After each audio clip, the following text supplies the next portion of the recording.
El gusto por lo complejo está vinculado a la idea siguiente, a que la filosofía no se queda con las cosas tal cual como aparecen, es decir, que la filosofía es enemiga de lo simple. El texto les hace la siguiente aclaración, que no hay que confundir complejo con complicado, ¿sí? Complicado es algo que está enredado, enrollado, que a veces no tiene una salida o una solución. En cambio, complejo se refiere a algo que no es simple. ¿Y qué es lo simple? Para poder entender mejor qué es lo complejo.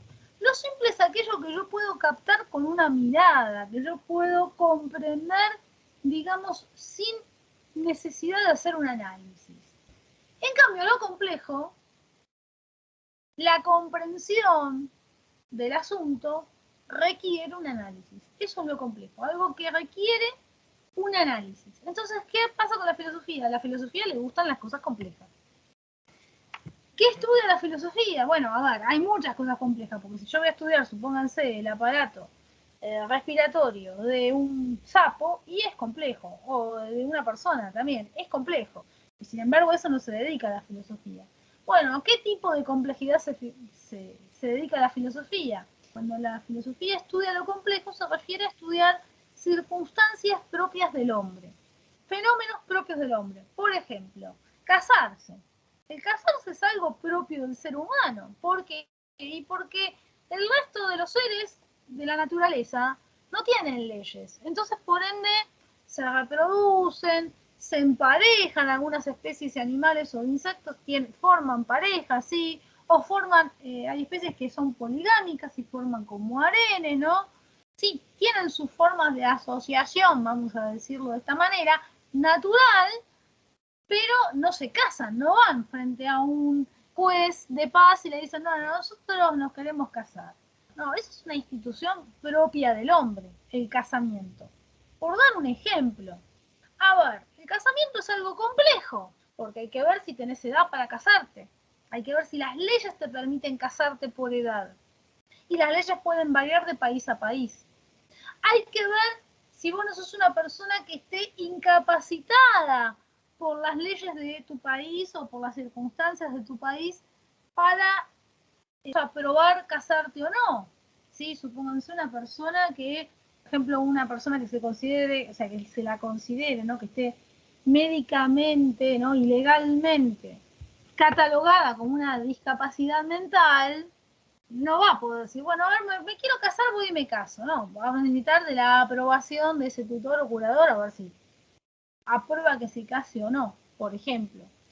Entonces vos decís, pero es algo simple casarte. Es, bueno, yo tengo ganas de casarme con fulano, si fulano también tiene ganas de casarse conmigo, voy y me caso. No. ¿Por qué? Y porque, insisto, depende de dónde vivas, depende si tu edad te habilita a casarte, si tu condición te habilita a casarte. E inclusive, hasta hace unos años, nadie se podía casar con el mismo sexo. Hoy en día sí. Entonces, algo que puede parecer simple, no, es complejo, tiene su complejidad. Bien, pero si una nena de 10 años, supónganse, dice, me quiero casar con Pedrito, por más que el padre dice, sí, estoy de acuerdo que te cases con Pedrito, acá no se puede. Sí, no recuerdo cuál es el mínimo de edad para poder casarte, pero acá no se puede. En cambio, si estoy en unos países musulmanes donde perfectamente podés casar o en la India, podés casar una niña de 10 años o un niño de 10 años. Bueno, entonces el matrimonio, algo que parece simple, no es simple, es complejo. Bueno, ¿qué hace la filosofía? Bueno, le gusta eso, la complejidad, pero cuando hablamos de complejidad de los fenómenos humanos. ¿Por qué? Si estoy en la India puedo casarme con una niña de 10 años y si estoy en Argentina no.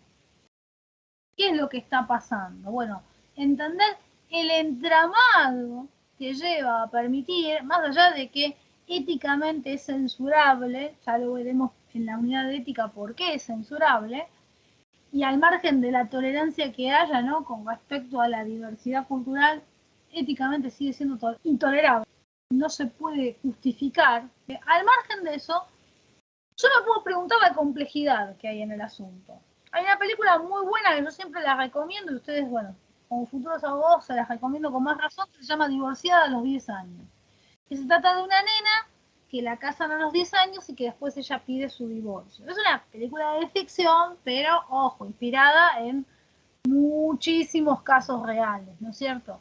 Y está muy buena, porque allí se trata, no se justifica el matrimonio de las niñas, para nada, se lo censura completamente, pero lo que se trata es por qué en determinados países, en ciertas circunstancias, se casa a las niñas.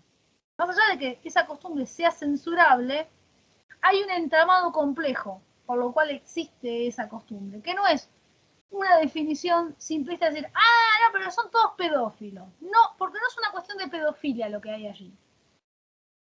O sea, hay otros elementos. Eso sería simplificarlo.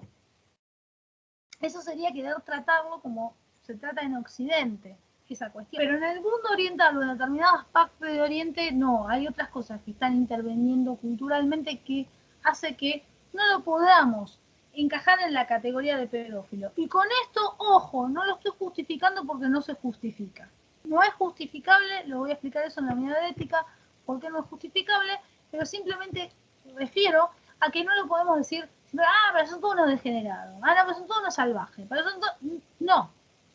La filosofía justamente lo que evita es esa respuesta. Lo que hace la filosofía es esquivar la simplicidad y tratar de entender qué entramado hace para que ese fenómeno esté aceptado. Independientemente de que esto no significa que nosotros lo vayamos a aceptar.